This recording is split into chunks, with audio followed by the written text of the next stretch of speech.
మొన్న పిఆర్లు చెక్ చేసిన దాంట్లో స్క్వాట్ 160 kgs వచ్చింది.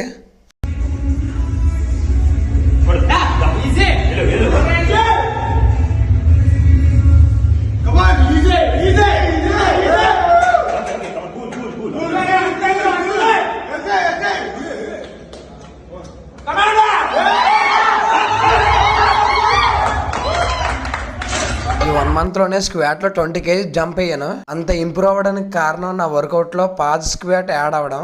Day 30 of AP power lifting series. ఈ రోజు అయితే పాజ్ స్క్వాట్ 135 kgs తో 2 reps అలా 4 సెట్లు చేసాం. పాజ్ మాత్రం 2 seconds ఉంచాం. ఇంకా నా టెక్నిక్ అండ్ ఫామ్ ఇంప్రూవ్ చేసుకోవాలి. మీకు కూడా నాతో పాటు ఇంప్రూవ్ చేయిస్తాను. సెప్టెంబర్ కాంపిటీషన్లో నా స్క్వాట్ నా టార్గెట్ ఎంత పెట్టాలో కామెంట్ చేయండి. తర్వాత యాక్ స్క్వాట్ లెగ్ ఎక్స్టెన్షన్ చేసాం. మరింత ఇన్ఫర్మేషన్ కోసం నా ఛానల్ సబ్స్క్రైబ్ చేస్తూ నా పేజ్ని ఫాలో అవ్వండి.